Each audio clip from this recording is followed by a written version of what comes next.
Isso. Primeira carta aos Coríntios, capítulo 11, versículo 28. Tem um versículo que aparentemente não tem nada a ver com a mensagem que eu vou te entregar.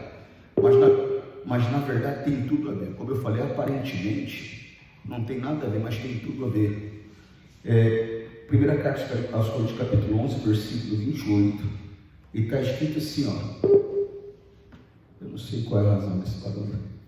Não sei se a minha tela, posso ter focado nela e ela fez o barulho. Eu vou ler na linguagem que você está acostumado, que é o meio da revista, e corrigido. Está escrito assim, ó. Examine-se, pois, o homem a si mesmo. Aí está escrito, né? E assim como a deste pão, beba deste cálice. É lógico que quando a Bíblia está falando aqui, ela está se referindo a você fazer um autoexame da tua condição espiritual, se você está de acordo com a palavra, se você não está comendo e bebendo indignamente, ou seja, se você está apto a se alimentar, a participar dessa cerimônia. Mas esse examinar também, irmão, não é só para isso não, se eu estou pronto para estar, se eu estou em condições de participar da cerimônia. É eu ver como é que eu estou. Irmãos, e tem pessoas que elas estão carregando mágoas, elas estão carregando rancores e nem perceberam. Você já ouviu falar de hemorragia interna? A pessoa leva uma pancada, aparentemente está tudo bem, mas aquela pancada rompe algo lá dentro e surge ali uma hemorragia, um sangramento. E esse sangramento ele vai aumentando, ele vai aumentando, ele vai aumentando, e se ninguém interromper esse sangramento, ou seja, se não for feito um exame para interromper esse sangramento, a pessoa vai morrer. Você compreende o que eu estou falando?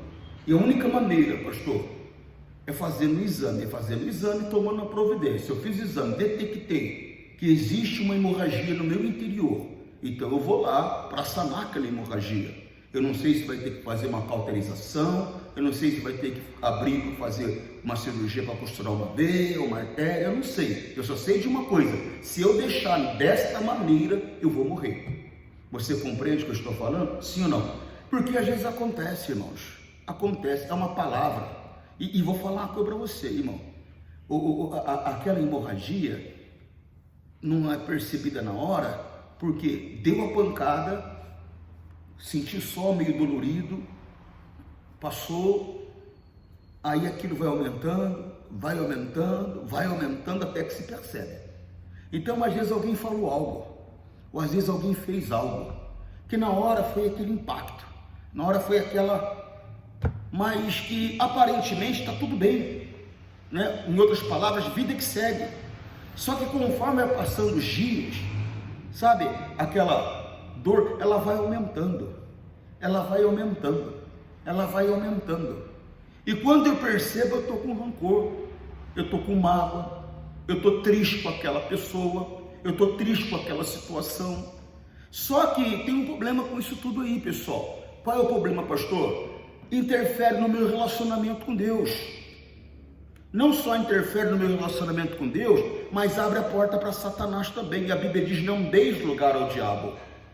Irmão, se eu ficar carregando comigo rancor, se eu ficar carregando comigo tristeza, se eu ficar carregando comigo mágoa, se eu ficar carregando comigo ressentimento, né? Irmão, isso vai se tornar uma coisa que eu não vou ter controle depois, irmãos.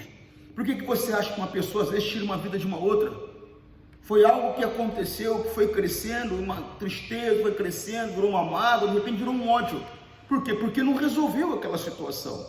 Então, irmãos, nós temos que aprender a nos examinar. Eu percebi uma tristeza em relação a alguém, eu vou lá falar com Deus. Preste atenção para a gente fazer o que a Bíblia manda, porque o segredo é andar na palavra. Marcos, capítulo 11, versículo 25, vamos lá.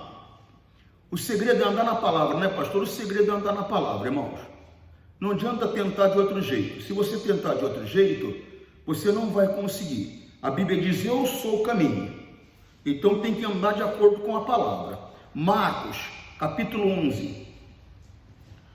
O versículo qual é, pastor? O versículo é o 25. Vamos ler o 24?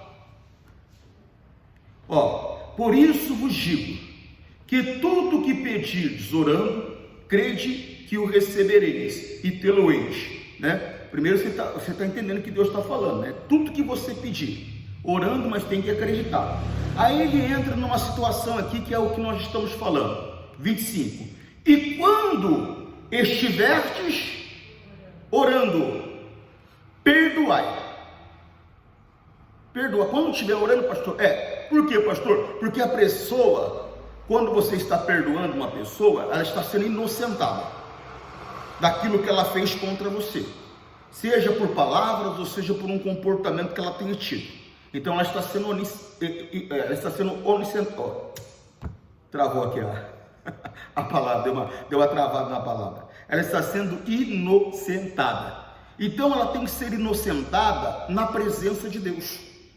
Por isso que ele está dizendo aqui, e quando estiverdes orando, perdoai. Tem que chegar diante de Deus, quando está orando, e chegar diante dele e falar: Deus, olha, a Maria, ela falou isso.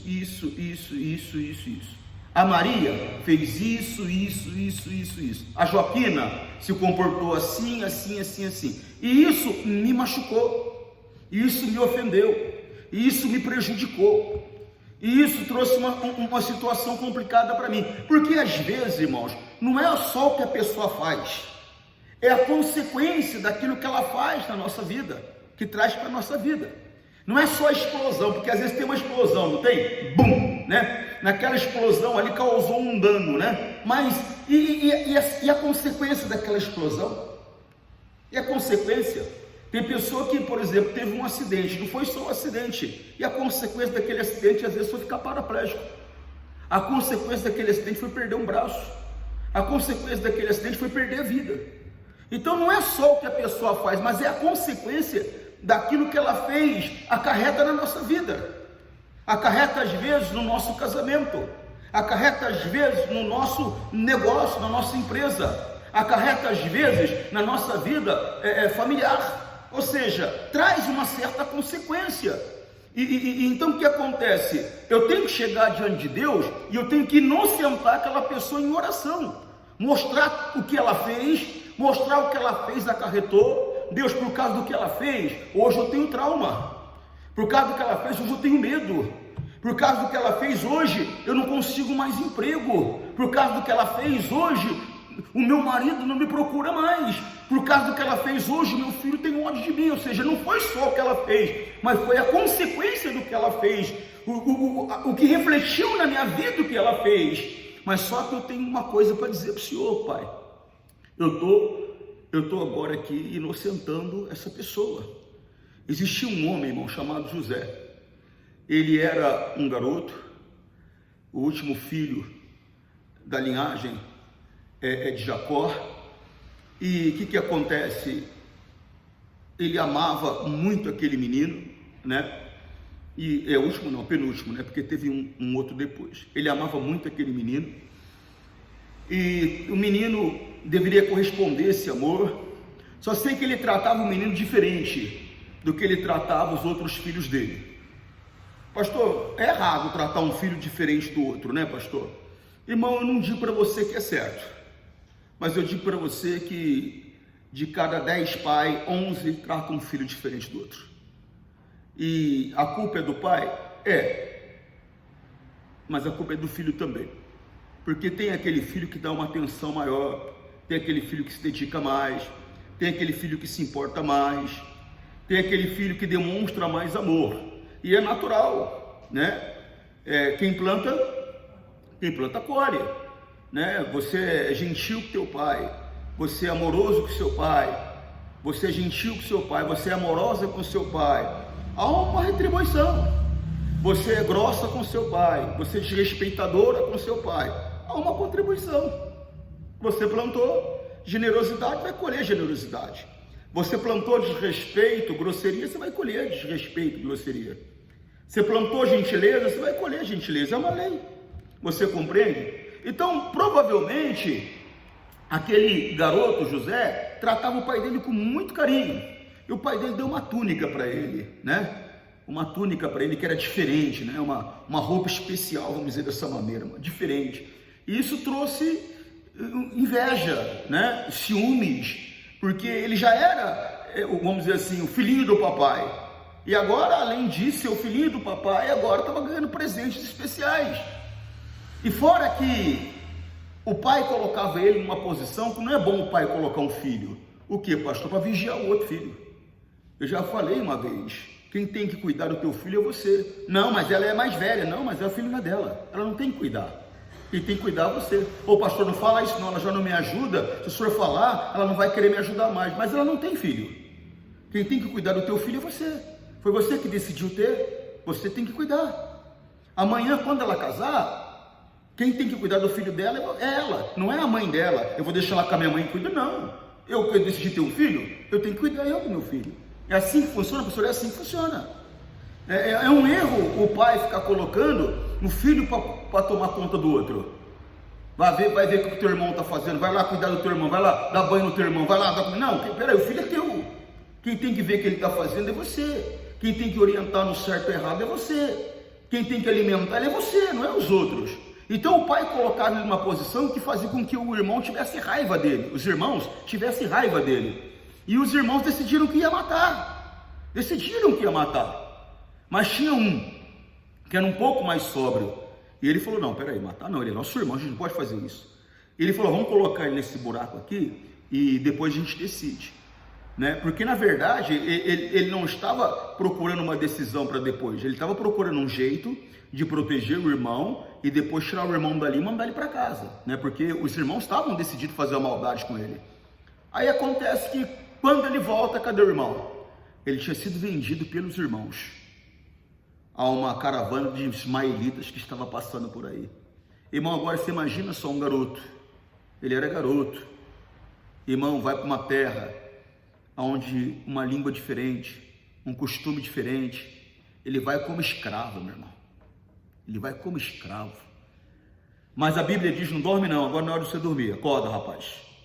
Mas a Bíblia diz que Deus era com ele, e por Deus ser com ele, Deus estava protegendo ele. Ele acabou indo parar numa casa onde Deus o exaltou, mas ele era escravo. E quem colocou ele naquela condição? Os irmãos. Ou seja, na verdade, os irmãos fizeram uma maldade com ele, né? Mas o nosso Deus, ele é assim, irmão. Você tem que entender isso. Coloca no teu coração, tudo coopera para o bem daqueles que amam a Deus. Tudo, até o que é ruim, pastor, até o que é ruim. Uma maldade que me fizeram, pastor, até uma maldade que te fizeram. Pastor, mas fizeram uma crueldade comigo. Eu entendo a tua dor, eu não desprezo a tua dor, mas você tem que entender, você tem que acreditar em Deus, você tem que acreditar na palavra de Deus. Tudo coopera para o bem daqueles que amam a Deus. Se você passar a amar a Deus, se você passar a respeitar a palavra, porque tem pessoas que não entendem. Isso é bênção para quem ama a Deus. Aquele que me ama é quem tem os meus mandamentos e os guarda. Às vezes eu fico vendo ímpio falando isso, tudo coopera para o bem daqueles que amam a Deus. Não, peraí, você não entendeu essa palavra talvez. Se você não ama Deus, as coisas ruins que aconteceram com você não vai cooperar, ela vai te destruir. Agora, se você ama Deus, se você é um respeitador da palavra, se você anda de acordo com a palavra, as maldades que te fizeram, as situações ruins que te colocaram, pode ter certeza, vai virar bênção. Ele faz maldição tornar bênção. Mas, todavia, repito, é para quem ama. Eu fico vendo algumas pessoas às vezes pegando uma palavra ou outra e como se ele tivesse direito daquela palavra. Não, presta atenção. Tudo coopera para o bem daqueles que amam. Se eu não amo, não coopera não. E se eu amo, coopera. E o que é amar? Ter os mandamentos e guardar.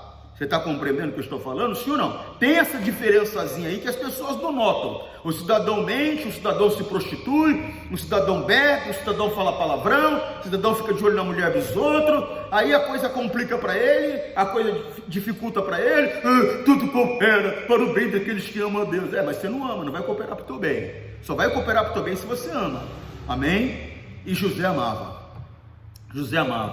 E por amar, ele acabou caindo numa situação ainda pior do que ele estava, porque parece que não podia piorar, mas piorou. Ele era escravo e agora, além de escravo, ele era prisioneiro também, estava numa cadeia, por amar a Deus, porque ele poderia ter olhado e falado, eu sou aqui cara, meu senhor não sabe de nada, ele só sabe o que está no prato dele para comer. Eu coordeno todas as despesas, eu faço os negócios, eu compro, eu vendo, eu faço tudo aqui. Se eu me deitar com a mulher dele, ele nem vai ficar sabendo, porque eu sei a hora que ele entra, eu sei a hora que ele sai. Ele não vai nem ficar sabendo. Vou viver a vida aqui, né? E deixar acontecer, deixar passar. Mas não. Quando a mulher do cidadão investiu em cima dele, ele falou: não, eu não posso fazer isso. Seria uma maldade, seria um crime, seria um pecado contra o meu Senhor e contra Deus. E eu não quero esse pecado na minha vida. E a mulher queria ele de qualquer jeito, o acusou, ele teve que aceitar a acusação, não tinha como ele provar. Ela tinha uma prova falsa na mão dela, que era a vestimenta dele, mas tinha. Estava na mão dela, não tinha contestação, o vestimento era dele. Está compreendendo? Ela contou a história dela, quer dizer, com uma prova na mão, a história dela acabou valendo. E ele foi para a prisão. Mas Deus era com ele. Lá dentro daquela prisão, Deus usou ele para revelar um sonho de duas pessoas. Um ia morrer, o outro ia sair no período de 3 dias. O cidadão falou para ele: olha, ele falou: não se esquece de mim. Quando você estiver diante do rei, você fala de mim para o rei. O cidadão se esqueceu dele. Tem gente que é assim: você faz o bem para ela, você ajuda ela, você socorre ela, ela esquece o que você fez para ela. Ela esquece a ajuda que você deu para ela. Ela é ingrata. O comportamento daquele cidadão foi de ingratidão. Ele se esqueceu de José. E José ficou lá ainda por mais 2 anos. Tudo coopera para o bem daqueles que amam no momento certo. No momento de Deus. O Senhor Deus então tirou ele dali e colocou ele numa situação privilegiada. Colocou ele praticamente como faraó do Egito. O faraó foi claro com ele. O faraó falou para ele: o negócio é o seguinte: você, só sou maior que você a hora que eu estiver sentado no trono. Fora a hora que eu estiver ali no trono sentado, comandando as coisas, tomando decisões pelo reino, fora isso, quem manda em tudo é você. Você tem autoridade sobre todos. Mas ele era um homem de Deus. Se ele não fosse, agora eu vou acertar a conta com aquela mulher sem vergonha, mentirosa, que me jogou na cadeia. Né? E o marido dela é outro que não vale nada, porque ele foi acreditar nela em vez de acreditar em mim. Então agora eu vou acabar com ele também. Mas não, ele era um homem de Deus. Quem é de Deus se comporta de acordo com a palavra diz. Não adianta ficar falando: eu sou de Deus, e o teu comportamento é que fala para você. O Senhor Jesus, quando for falar com ele, falou: ninguém precisa falar por mim. As obras que eu falo, essas falam de mim. Então é a tua vida, o teu comportamento que fala de você. Não adianta ficar gritando às 4 vezes: eu sou mulher de Deus, eu sou homem de Deus. É o teu comportamento que tem que falar para você. É o teu comportamento que tem que mostrar para as pessoas que você é um homem de Deus. É o teu comportamento que tem que mostrar para as pessoas que você é uma mulher de Deus. Não adianta ficar falando, falar até papagaio fala. Você tem que viver a palavra, demonstrar com o teu viver que você é uma pessoa que pertence a Deus. E ele mostrou. Os irmãos vieram. Ele podia ter mandado matar os irmãos. Vocês fizeram uma maldade comigo, agora vocês vão ver. Agora a coisa vai complicar para o lado de vocês. Mas no entanto não. Ele não retribuiu o mal por mal. Ele retribuiu a maldade que fizeram com ele, retribuiu por algo bom. Quando o pai dele morreu, os irmãos ficaram preocupados quando falar com ele. Ele chorou, falou: rapaz, vocês não entenderam nada. Na verdade, vocês intentaram uma maldade contra mim. Mas Deus transformou o mal em bem. E eu não vou fazer nada contra vocês. Ele não fez. Amém? E num momento ele falou: Deus me fez esquecer a maldade dos meus irmãos fizeram comigo. E numa outra situação ele disse: Deus me fez prosperar na terra da minha aflição. Por que o senhor está explicando isso, pastor? Porque você tem que entender que se você não inocentar a pessoa que te feriu, se você não perdoar a pessoa que te feriu, em oração, você vai estar separado de Deus, e uma obra que Deus tem que fazer através de você, Ele não vai poder fazer, Ele não vai ter condições de fazer. Presta atenção, Marcos 11, 25, e quando estiverdes orando, perdoai, se tendes alguma coisa contra alguém, para que o vosso Pai, que está nos céus, vos perdoe as vossas ofensas, porque nós ofendemos a Deus. Nós ofendemos às vezes com uma palavra que não deveríamos ter falado. Nós ofendemos a Deus às vezes com um pensamento. Ofendemos a Deus às vezes com uma atitude que não deveríamos ter. Ofendemos a Deus às vezes por não buscar Ele devidamente, por desrespeitar a palavra dEle, constantemente, irmãos. Nós temos que ser verdadeiros conosco. Nós falhamos, nós erramos, nós pecamos, sim. Sim, sim. Às vezes você peca contra o teu marido, não um adultério, mas uma palavra que você fala para ele que machuca ele. Aí você peca contra a tua esposa, não em adultério, mas com uma palavra que você fala para ela: essa mulher não faz nada, essa mulher é porca. Ofendeu, machucou, ela engoliu aquilo ali. Você pecou contra Deus e pecou contra ela também. Porque isso não é jeito de falar com a tua mulher. Isso não é jeito de falar com o teu marido. Às vezes é com o teu filho, porque você acha que é filho, você pode falar do jeito que você quer.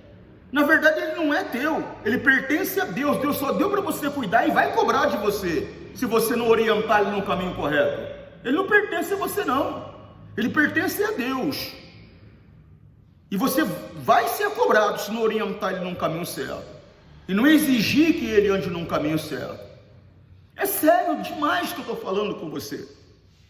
Então, às vezes alguém ofende mesmo no local de trabalho, às vezes é no convívio familiar. Família é bom para poder ferir a gente, né? Nunca vi desse jeito, né, irmão? Misericórdia. E a gente também fere também, viu? Não é só eles que ferem, não. A gente também fere também. Então, quer dizer, o que eu tenho que fazer, pastor? Em oração. Apresenta diante de Deus o que aconteceu. Perdoa a pessoa. Deus, ela fez, não sei se fez com maldade, não sei se foi sem querer, só sei que me machucou.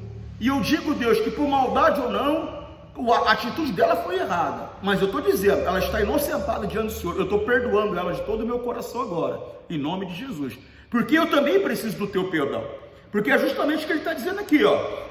E quando estiveres orando, perdoai. E se tens alguma coisa contra alguém, não é contra teu irmão não, é contra qualquer pessoa. Não é só contra o irmão em Cristo não, é contra qualquer pessoa. Você não pode ter nada no coração contra ninguém. Ninguém. Pastor, tem um vizinho meu lá, é do capeta, eu tenho a vontade. Para com isso, irmã. Irmão, para com isso. Você não pode ter nada contra ninguém. Você está entendendo o que eu estou falando? Sim ou não?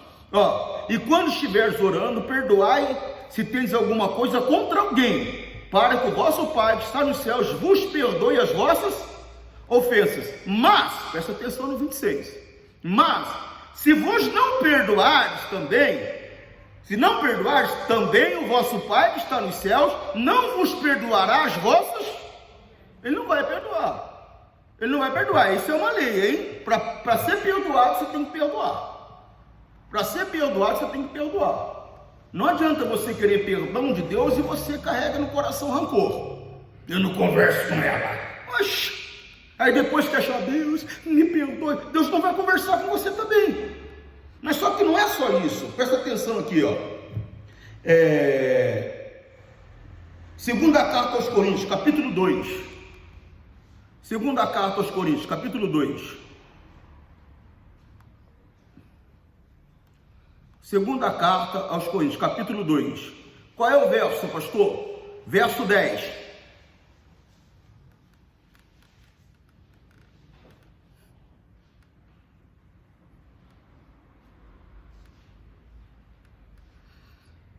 O apóstolo Paulo escreveu uma carta para eles, está escrito no capítulo, no versículo 9, está escrito, ó, eu vou ler na linguagem de hoje, tá bom?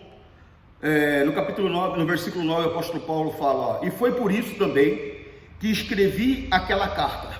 Eu queria pôr vocês à prova e saber se estão sempre prontos a obedecer os meus ensinamentos. Quer dizer, ele está falando, ó, eu enviei uma carta para saber, para colocar vocês à prova, para ver se vocês estavam obedecendo meus ensinamentos. Agora o 10. Quando vocês perdoam alguém, eu também perdoo. Ele estava dizendo, se vocês perdoarem, eu também perdoo. Porque quando eu perdoo, se é que de fato tenho alguma coisa a perdoar, porque às vezes a pessoa, na verdade, não fez nada contra você, você está carregando um ressentimento aí. Tem que tomar cuidado com isso aí, tá, irmãos? Tem que tomar cuidado com isso aí. Eu já contei para vocês, eu era pastor em Itaquera. E eu lembro que era num culto à tarde, numa quarta-feira. E acabou o culto, fiz o culto, acabou o culto. E meu escritório era bem assim, igual esse escritório aqui.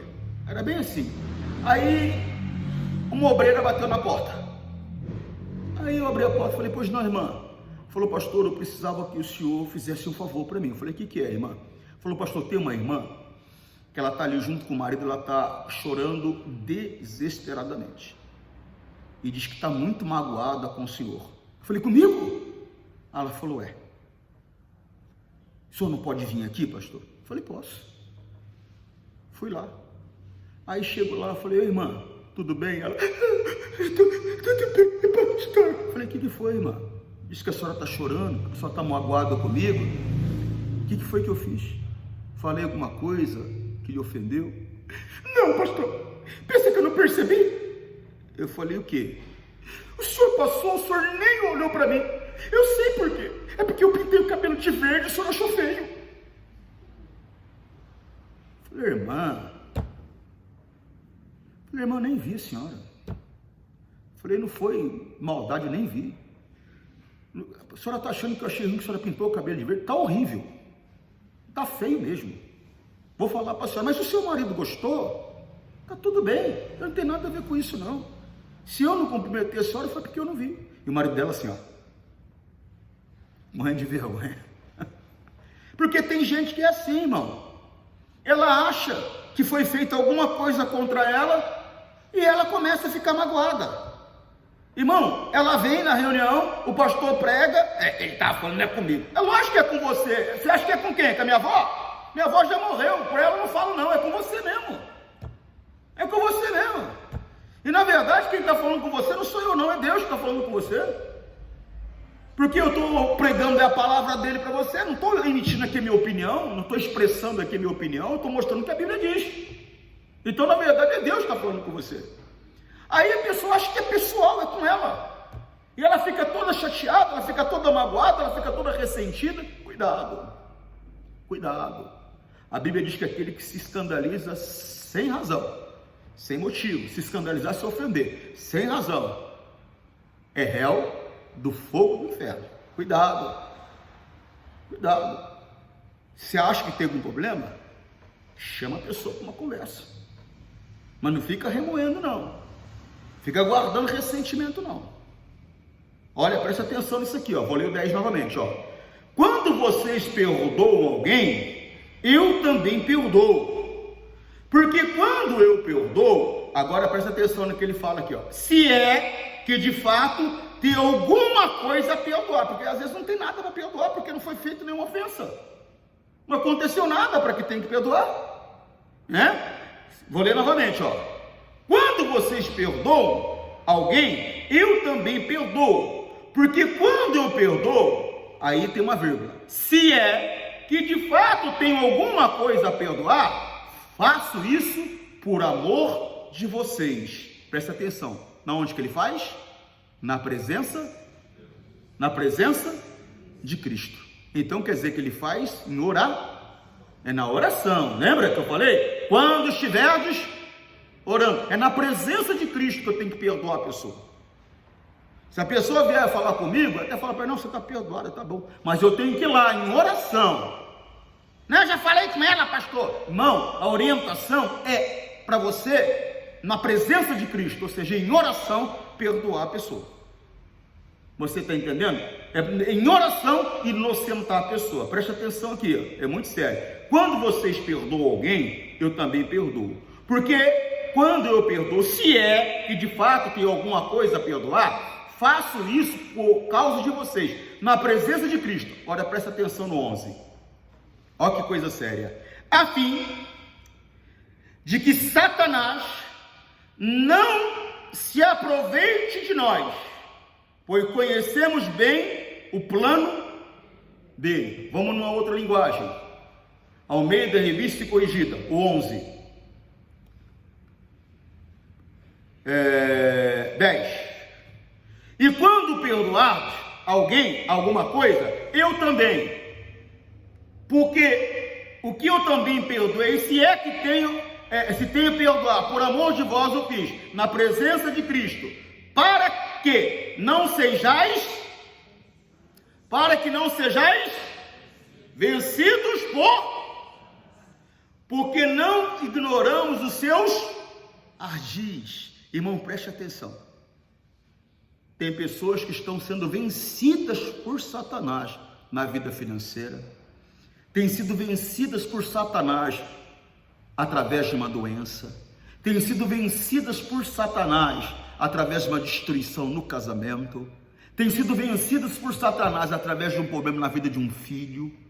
Tudo por quê, pastor? Tudo porque não aprendeu a perdoar. Tudo porque não aprendeu a perdoar. Eu sei que é algo difícil perdoar, irmão, porque é o que eu estou falando. Às vezes não é só a explosão, né? É a consequência da explosão, o alcance que aquela explosão teve, né? O desfecho que aquela explosão trouxe, né? E às vezes trouxe sequelas, às vezes trouxe problemas, às vezes trouxe dor, que eu vou te falar. Então perdoar, eu sei que não é uma coisa simples, mas é necessário.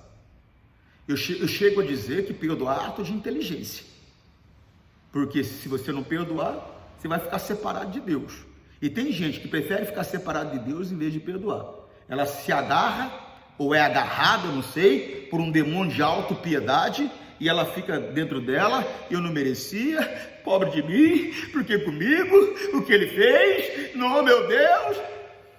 E não perdoa, e não esquece. Está separada de Deus, e Satanás está vencendo ela, vencendo e vencendo em todas as situações na vida dela, está vencendo. Ele estava dizendo: eu perdoo por amor de vós, e também para que Satanás não vos vença. Olha só, ó, vou ler o 10, presta atenção aqui, ó, coisa séria. Eu vou mudar de linguagem daqui a pouco, ó. E a quem perdoares alguma coisa, também eu, porque o que eu também perdoei, se é que tenho perdoado, por amor de vós o fiz, na presença de Cristo, para que não sejais vencidos por Satanás, porque não ignoramos, ele está dizendo, nós não ignoramos os seus ardis, a sua intenção. Ele tem intenção de destruir. Nós não podemos dar essa oportunidade para ele. É o que o apóstolo Paulo está querendo dizer. Olha, uma outra linguagem. Uma outra linguagem que eu acho fantástica é a NVI. Deixa eu pegar para você aqui. NVI, pastor, Nova Versão Internacional. Vamos ler o 10. Se vocês perdoam a alguém, eu também perdoo. E aquilo que perdoei, se é que havia alguma coisa para perdoar, perdoei na presença de Cristo, por amor a vocês, a fim, presta atenção nisso, de que Satanás não tivesse vantagem sobre nós, pois não ignoramos as suas intenções. É coisa séria. Não deixe ele te vencer. Tem gente sendo vencido porque não sabe perdoar. Repito, eu sei que às vezes o que foi feito, meu Deus, misericórdia, é algo que dói a alma, é algo que dói, mas se você não aprender, a coisa complica para você. Irmão, vou falar uma coisa para você. José não esqueceu? Então você pode esquecer também. É chegar diante de Deus: o Senhor fez José esquecer. Eu não sei qual foi a maneira que o Senhor usou, mas usa a mesma maneira comigo, porque eu quero esquecer. Cada vez que eu lembro do que foi feito, me dói, me entristece. Eu ainda revivo aquele momento. Eu não quero, Deus, porque eu não quero estar separado do Senhor. Eu quero perdoar essa pessoa diante do Senhor. Me ajuda em nome de Jesus. Eu não quero ser vencido por Satanás. Eu sei que Satanás tem só uma intenção: roubar, matar e destruir. Ele quer roubar minha fé, ele quer roubar meus sonhos e quer me levar para o inferno com ele. E eu não quero ir para o inferno com ele. Seja sincero com Deus. Peça a ajuda dele e ele vai ajudar você. Amém? Não seja vencido por Satanás. Que Deus possa falar mais no seu coração. Você que está em casa, um forte abraço, Deus te abençoe. Tchau.